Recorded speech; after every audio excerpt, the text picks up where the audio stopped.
Hi, I'm here today to share with you an eerie ghost story about a train. It was a cold winter night. Snowflakes were falling softly outside, covering the ground in a thick blanket of white. Inside, the train car was dimly lit, casting long shadows on the worn leather seats. A lone woman sat huddled in a corner, her eyes fixed on the darkening windows. She was alone, or so she thought, because the person sitting opposite from her was giving her the creeps. Earlier that evening, she had boarded the train at the last minute, hoping to catch a ride home before the night grew too late. As the door slid shut behind her, she had noticed the man sitting alone in the compartment. At first, she hadn't paid much attention to him. He was old, his face lined with age, and his eyes closed, as if in deep thought. His clothes were outdated, his briefcase dusty.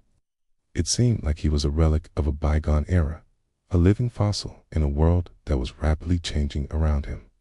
She had chosen to sit as far away from him as possible, burying herself in a book to try to block out the unease that his presence was causing her. But every time she looked up from her pages, she found that he was a little closer than before. When she had first seen him, he had been 3 rows away, then 2, then 1. And now he was sitting directly across from her, his gaze fixed on her with an intensity that made her skin crawl. He didn't move, didn't speak, didn't breathe.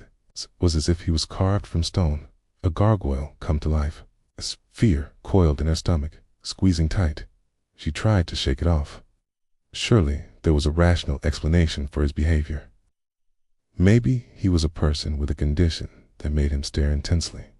Or perhaps he was an undercover cop, sizing her up. She didn't know. All she knew was that she was scared, and his stillness was making her panic.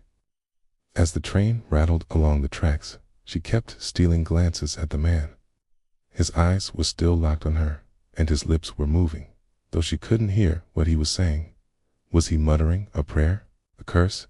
She didn't dare find out. Sadly, the train lurched to a halt, plunging them into darkness. For a moment, the only sound was the screech of metal on metal.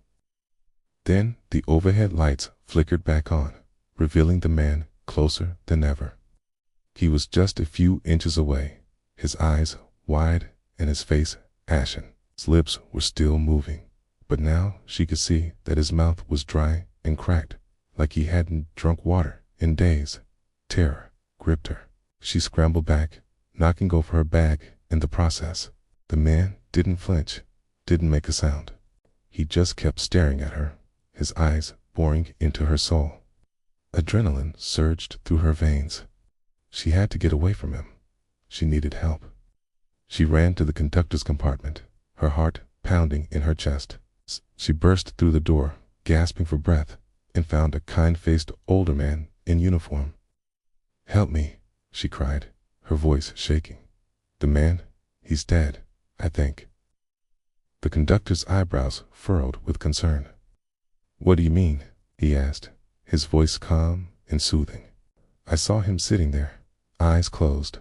Oh, and when I looked away for a moment, he was closer. Then the lights went out, and when they came back on, he was right in front of me, not breathing. He's dead." The conductor nodded understandingly. "Don't worry, I'll take care of it," he said, placing a reassuring hand on her shoulder. Relieved, she stumbled back to her seat, still shaken but feeling a little safer with the conductor knowing about the situation. But when she turned back, her blood ran cold. The man was gone. Had she imagined the whole thing? She looked around for the conductor, but he was nowhere to be seen. She was alone again. Then she noticed something strange. Her book, which had been lying open on the table beside her, was now closed. And on the page where she had been reading, she saw the words she had never written. "K," it said, scrawled in a handwriting that looked eerily familiar. She looked out the window and realized that they had stopped moving. The train was stationary. Outside, people were hurrying along the platform, their breath misting in the cold air. The doors opened and she saw the conductor standing there, beckoning to her. She got up, her legs shaky, and walked towards him. As she stepped off the train, she turned back to look at the compartment where the man had been sitting. It was empty. There was no sign of the old man anywhere. The conductor must have sensed her confusion because he asked, "Didn't you find what you were looking for?" He looked at her with an enigmatic smile playing on his lips. She shook her head, bewildered. "What are you talking about?" she asked. He shrugged, his smile widening. "Nothing important," he said, his voice a low murmur. "Just come with me." He led her away from the train station and down a dark, narrow alley. She hesitated, unsure if she wanted to follow him, but something compelled her to go further. Its windows were boarded up and the paint was peeling from its walls. School. The yard was overgrown with weeds and the front porch sagged precariously from its hinges. "Here," the conductor said, pushing open the creaking door. "This is where you'll find your answer." Before she could protest, he pushed her inside and the door slammed shut behind her. She stood in the darkness, listening to the sound of the lock clicking into place. She was trapped. Panic surged through her, choking her, stealing her breath.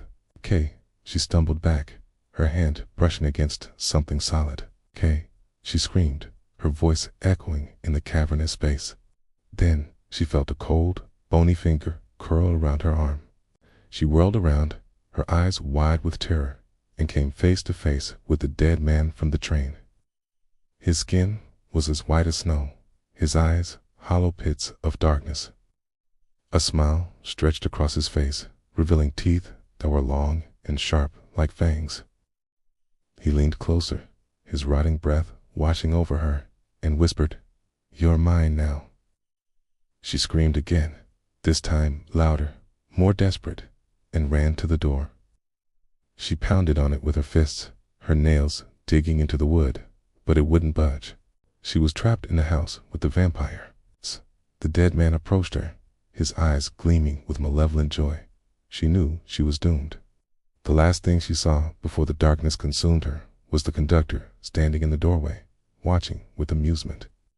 The next morning, the sun shone brightly, casting its golden light on the town. Birds sang merrily in the trees, their songs echoing in the crisp morning air. People strolled along the streets, their faces alight with smiles, their voices filled with laughter. It was a beautiful day. A young woman hurried along the sidewalk, her eyes fixed on the quaint little cafe ahead. She was late for her shift, and she didn't want to keep her boss waiting. As she pushed open the door, she was greeted by the sight of a lone man sitting in a corner booth. He was old, his face lined with age and his eyes closed, as if in deep thought. She recognized him instantly as the man from the train, the man who had been dead for 10 years. And as she watched in disbelief, he opened his eyes, revealing the same malevolent gleam she had seen in the darkness of the house.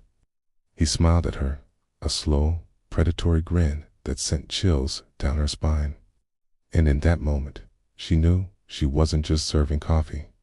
She was serving her doom, the end.